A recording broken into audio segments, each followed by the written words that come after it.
brasileiro. Em 2006, um grupo de professores e artistas fizeram uma carta contra as cotas raciais para pessoas pretas e pardas, e o então presidente do movimento Pardo Mestiço assinou a carta, inclusive junto com Caetano Veloso. E esse Colocar meu nome ao lado do Caetano Veloso pode ter sido meio complicado, né? Pode ter sido meio complicado. É... Agora, ser conservador, não. Conservador, não.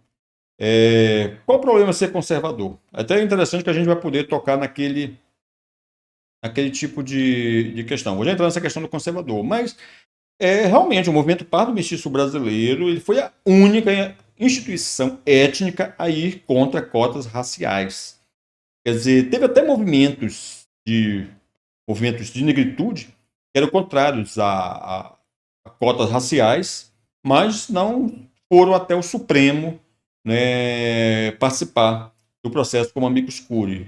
Fomos mesmo, porque desde aquela época, e era até anterior à questão da assinatura do Estatuto de Igualdade Racial, nós observamos que estavam usando esse tipo de política para eliminar o povo mestiço.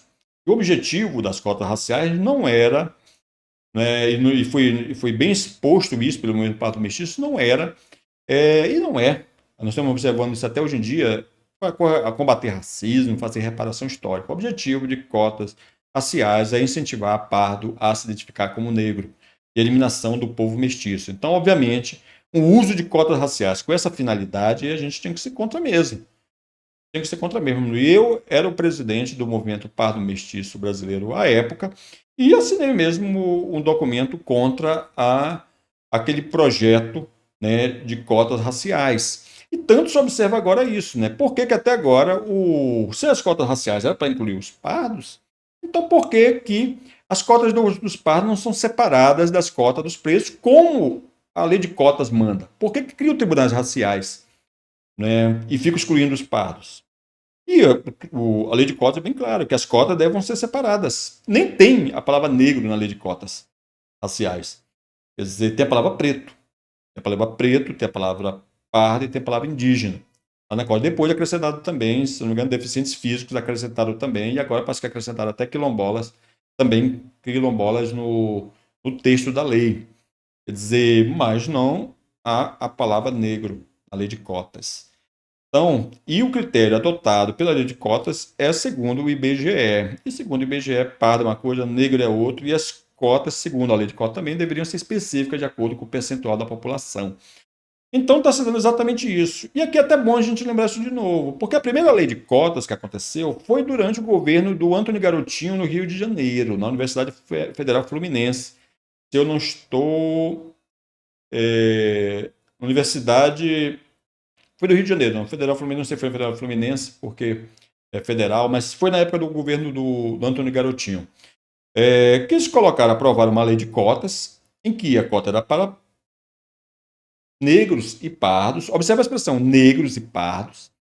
Né? E depois eles pegaram, fizeram uma emenda, depois que a lei foi aprovada, ou seja, os deputados aprovaram a lei, né, acreditando que aquilo, obviamente que negro é uma identidade e pardo é outra, mas depois que eles aprovaram, foram lá, fizeram uma pequena emenda bem discreta lá e tiraram a palavra pardo, ficou a cota só para negro.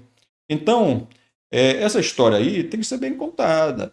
Tem que ser bem contado. Ou seja, as cotas raciais, desde aquela época, foram utilizadas para eliminar os pardos. Na época, por sinal, um dos motivos que houve até uma audiência no Supremo Tribunal Federal foi sobre a questão das cotas na UNB. E na UNB as pessoas exigiam que a pessoa que se candidatasse às cotas reservadas aos pretos e aos pardos se declarasse como negra. Em outras palavras, se chegasse uma pessoa lá com toda a aparência de preto e dissesse, olha, eu tenho essa aparência de preto, mas eu não sou negro, eu sou mulato, sou mestiço, eu sou cafuso, quer dizer, eu sou pardo, mas eu não sou negro. Quer dizer, daí não, daí ele perderia, não seria aceita a cota, porque ele tinha que dizer que ele era negro.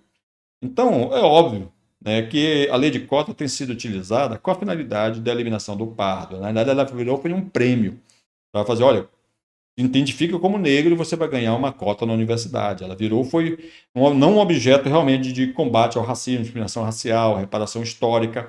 Até porque, se for por reparação histórica, nós mestiços fomos um segmento escravizado por mais tempo. Antes dos pretos serem escravizados no Brasil, os mestiços já eram escravizados.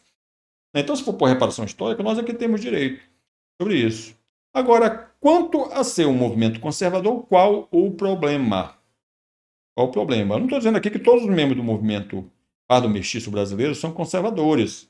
Até porque eu nem sou mais o presidente do movimento Pardo Mestiço Brasileiro. Então, eu não tenho autoridade para falar sobre ele. Quer dizer, mas qual o problema de ser conservador? No Brasil, os movimentos pretos que haviam aqui no Brasil, eles eram conservadores. A Guarda Negra ela era monarquista. O Projeto Patrocínio era monarquista. André Rebouças era monarquista. Até mesmo houve a Frente Negra Brasileira. Havia vários líderes da Frente Negra Brasileira que eram membros da Frente Negra Brasileira, que eram integralistas. Quer dizer, não havia questão de ser conservador. E aí também é bom a gente observar um detalhe. Esses movimentos que se dizem de movimentos de negritude, eles estão realmente defendendo os valores dos nossos ancestrais índios, dos ancestrais africanos, no caso, dos nossos ancestrais pretos africanos. Quer dizer, os nossos ancestrais pretos africanos não eram conservadores, não. Quer dizer, quando eles enfrentavam os portugueses, quer dizer, quando eles enfrentavam os conservadores portugueses, eles não enfrentavam porque eles queriam conservar, né, os costumes deles.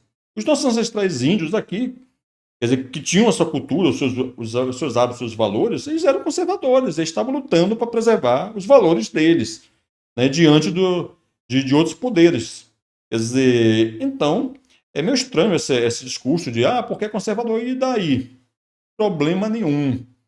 Problema nenhum. Ninguém aqui. Se alguém tem que dar alguma explicação histórica, é até interessante, porque se você pegar os movimentos, como nós dissemos, os movimentos que cuidaram disso, inclusive o próprio Gilberto Freire, não é? Ele já estava lidando com essa questão de defender a questão dos pretos contra e afro-brasileiros contra racismo e discriminação antes dos comunistas terem entrado na história. Foi só quando os comunistas viram que era interessante e podia usar a militância de movimentos negros para ele que os partidos comunistas começaram a aceitar a ideia de fazer política de identidade desse tipo. Mas até entre o movimento comunista, houve grupos do movimento comunista que eram contrários a isso, que eram contrários dessa linha, que eles diziam que não, que primeiro era preciso que os comunistas tomassem o poder, depois que os comunistas tomassem o poder, a questão do racismo seria eliminada, seria superada. Havia esse tipo de teoria aqui no Brasil. Ainda que seja bom, aí é bom até o pessoal que lida com o movimento negro, dê uma pesquisa sobre a rebelião de Rand na África do Sul de 1922. Pesquisa sobre a Revolta Vermelha da África do Sul, em que o Partido Comunista da África do Sul, que tinha por lema trabalhadores do mundo univos e lutar por uma África do Sul branca, liderou uma rebelião contra trabalhadores pretos e mestiços na África do Sul. Ou seja, os movimentos comunistas, eles não viam problema nenhum na questão do racismo. O Karl Marx e Engels lançaram a primeira associação comunista internacional em 1847. Essa revolta que houve na África do Sul foi em 1922, ou seja, cerca de 75 anos depois. Ou seja, durante 75 anos, os partidos comunistas eles não viam problema nenhum em racismo, e até defendiam o eugenismo mesmo, claramente. Trotsky defendia o eugenismo. Quem tiver dúvida, procure lá o livro do Trotsky, Literatura e Rebelião, se eu não estou enganado, o título do livro. Por quê? Porque o comunismo ele era uma ideologia eugenista, a ideia da melhoria do ser humano, não era só uma questão mesmo de luta de classes, não, ele tinha a ideia de melhorar biologicamente o ser humano. Do comunismo veio o fascismo, né? Mussolini ele era antes do Partido Socialista Italiano, e do fascismo surgiu depois o nazismo. Quer dizer, os três tinham em comum o fato de serem três ideologias eugenistas. A diferença principal do nazismo é que o nazismo achava que a raça era um fator imprescindível na questão da eugenia. Enquanto que os comunistas eles aceitavam o racismo, sim, mas e eram também eugenistas, mas achavam que eles podiam flexibilizar no emprego do critério. Quer dizer, quando eles começaram a achar que era útil para eles é, apoiar os pretos da África contra a colonização, daí eles passaram a mudar o discurso. Mas antes disso, o Partido Comunista da África do Sul era só composto por brancos, né? Até aquela época. Então é bom, o pessoal que trabalha com o movimento de negritude, dê uma pesquisada. O pessoal aí que fica criticando o conservador, dê uma pesquisada, porque nessa época aí o conservador Gilberto Freire estava escrevendo livros aí, estava publicando livros mostrando a importância da influência dos nossos ancestrais pretos na formação da nação brasileira. Enquanto os comunistas estavam lá trabalhando, na realidade, promovendo o racismo lá na África. Então, é importante isso. Mas vamos em frente. O movimento conservador, para citar rapidamente, é contra a demarcação de terras indígenas. Olha, ele diz que é um movimento contra a demarcação de terras indígenas. Aqui é um negócio interessante. Veja, é interessante isso. Eles dizem que pardo é negro. Tudo bem. Então, se eles são de movimentos de negros, por que eles não defendem os negros quando os negros, entre aspas, estão sendo expulsos para a criação de territórios exclusivos para índios? E ocorre a expulsão dos pardos. Por quê? Porque nós, os pardos, descendemos de índio. Se nós descendemos de índio, nós temos direito originário sobre as terras dos nossos ancestrais índios, da mesma forma como os índios têm. Quer dizer, porque o critério para a criação de território índio, eles chamam de terra indígena, vou usar o termo aqui índio, que é o termo que consideramos mais adequado, não há problema nenhum na palavra índio. A ideia de território índio é baseado na ideia do direito originário que esses povos teriam aqui, porque eles já estariam aqui antes de existir o Estado brasileiro. Acontece que nós também, antes de existir o Estado brasileiro, nós, os mestiços, também estávamos aqui. Então, quando a pessoa vai criar um território exclusivo para um grupo índio e expulsa de lá pessoas da etnia do povo mestiço, a nossa função como mestiço é defender o nosso direito originário, porque índio não é mais importante do que nós e porque índio não tem mais direito originário sobre aquela terra do que nós, o povo mestiço, temos, porque nós descendemos de índio. Daí fica a questão, o movimento mestiço, pardo mestiço brasileiro, está lá defendendo os pardos. Está lá defendendo os pardos. E cadê os movimentos negros? Os movimentos de negritude? De que lado eles estão? Eles estão a favor desses pardos ou estão contra? Eles estão lá defendendo que demarque mesmo a terra, que expulse esses pardos, que eles dizem que são negros, ou eles estão lá fazendo como movimento mestiço, defendendo esses pardos, para defendê-los. Entendeu a questão da diferença? Pois é.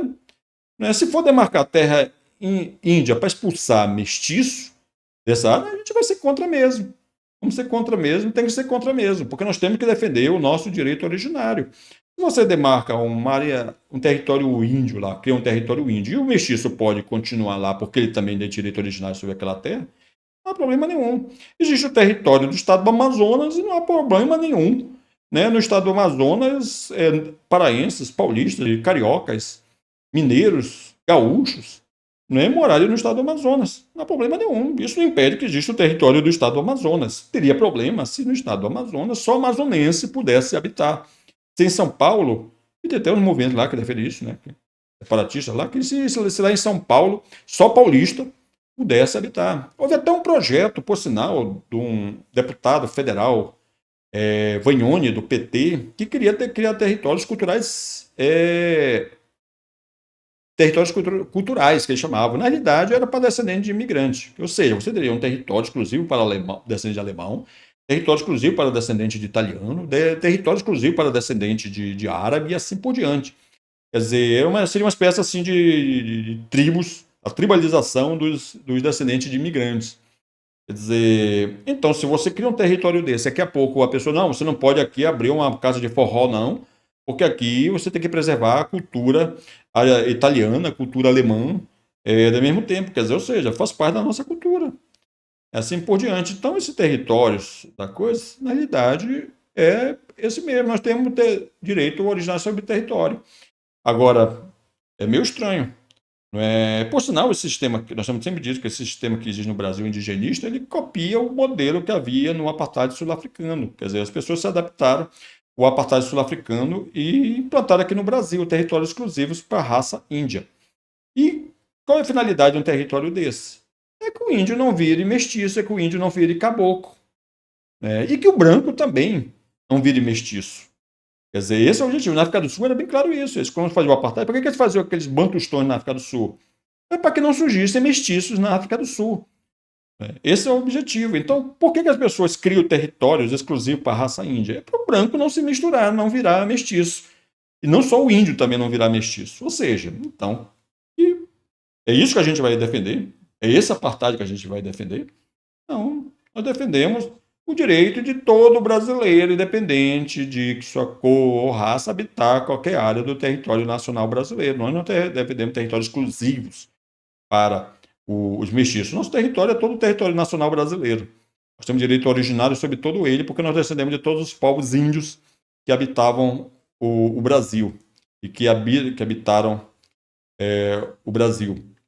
Nós temos esse direito originário. Mas para nós não há problema nenhum se dentro dele também pessoas que não são mestiços habitem. O problema é quando você cria um território e, não, aqui só nós é que podemos habitar. Você não tem raça pura, você é mestiço. Não, aqui é só para quem tem raça pura índia. É que pode ficar aqui. Você, caboclo, você, cafuso. Você, negro, segundo o movimento negro, porque o movimento negro diz que você é pardo. Vá atrás do movimento negro para ver se o movimento negro vai lhe ajudar. Né? Porque nós vamos colocar você para fora daqui. Né? Vamos colocar você para fora desse território. Vá atrás do movimento negro para ver se ele vai lhe ajudar. E bem, quem está lá trabalhando para que esse pardo, que o pessoal do movimento negro diz que é negro, para que ele não seja expulso, não sofra ali pesadelo, nós somos nós.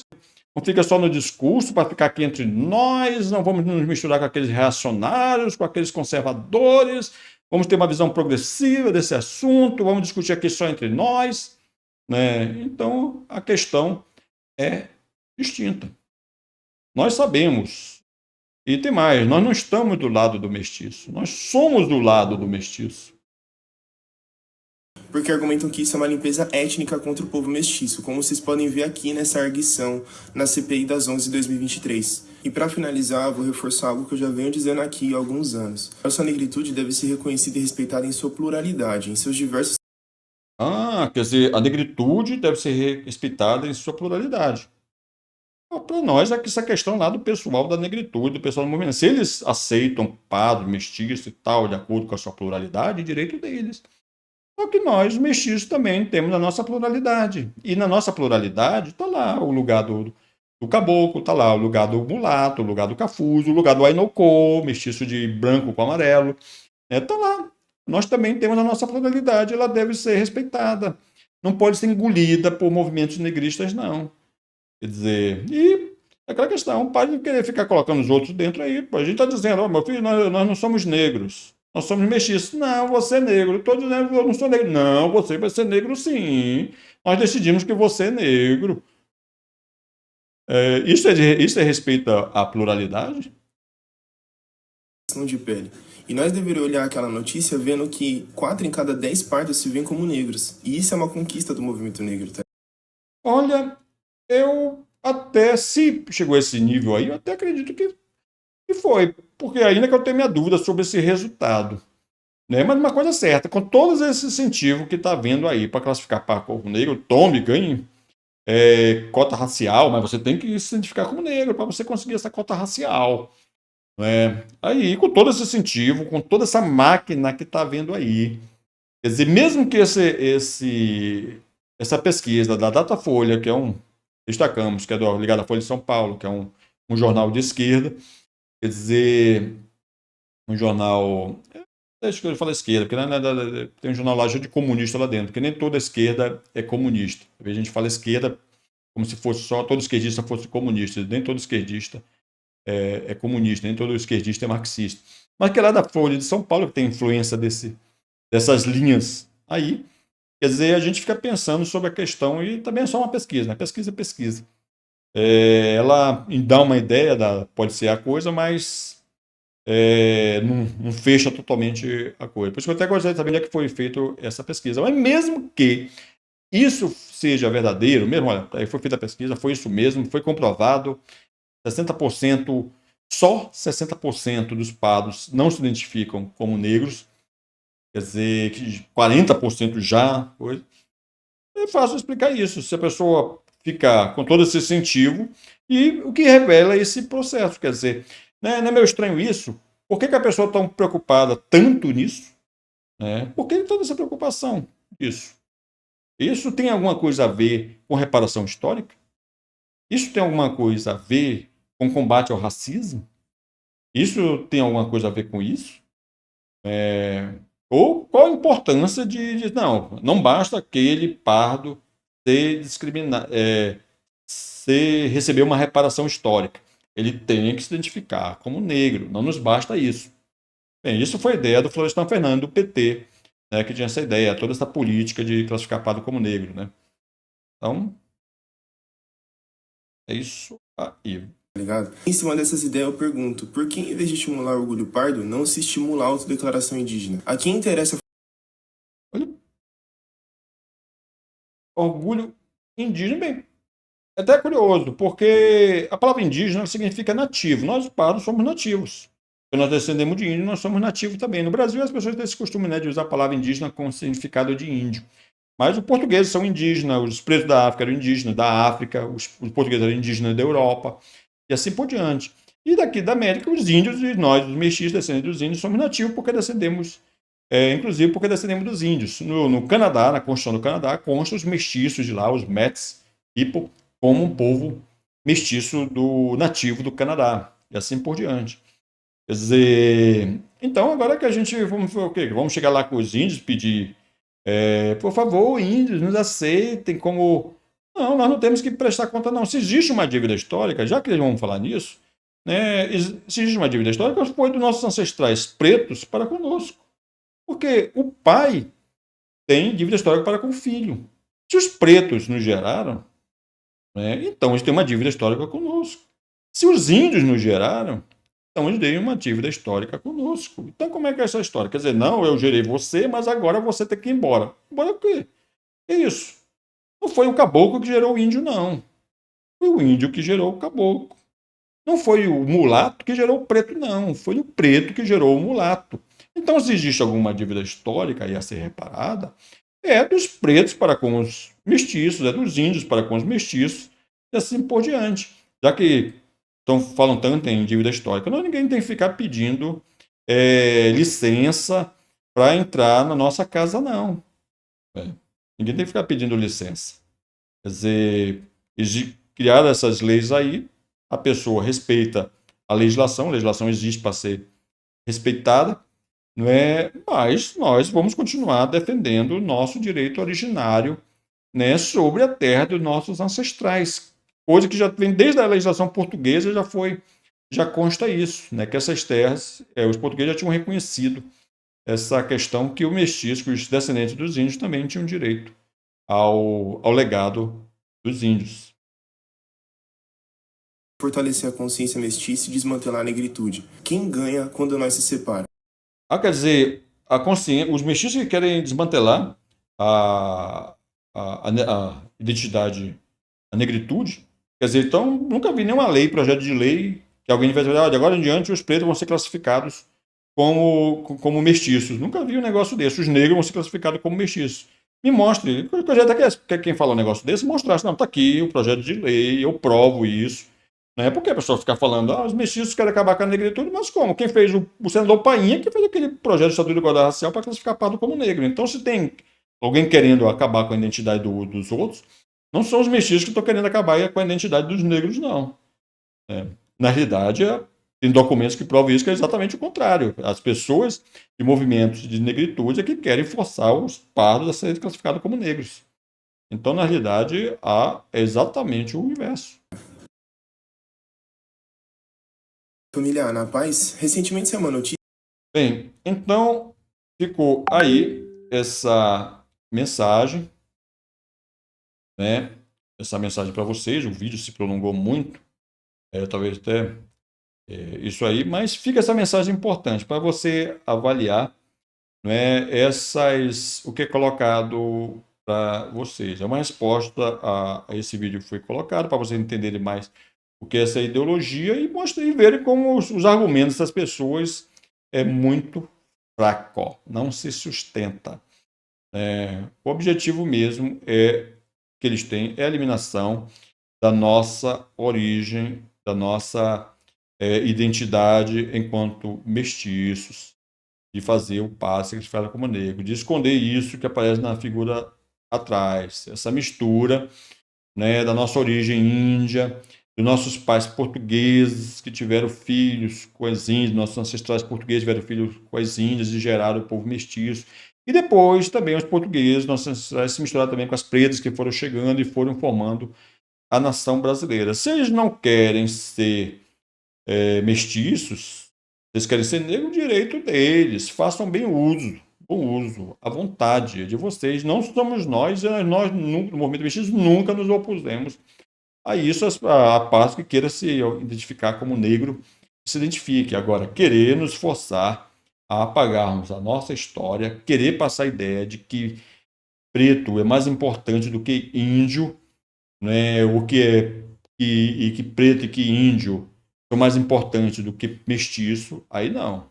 Aí a coisa muda de figura.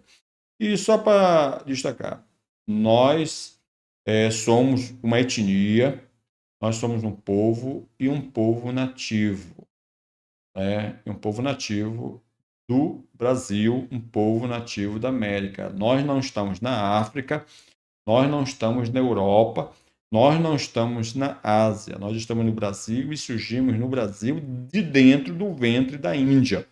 Foi lá dentro do ventre da Índia que começou a surgir os primeiros mamelucos, os primeiros marabás, lá que foi surgindo. E então esses nós somos o povo mestiço, o povo marabá, o povo, né, que veio dessa miscigenação. E não há problema nenhum disso. Nós devemos ficar muito felizes com os grandes feitos dos nossos ancestrais índios, com os grandes feitos dos nossos ancestrais pretos e com os grandes feitos dos nossos ancestrais portugueses. Uma das civilizações mais bem-sucedidas na história da humanidade.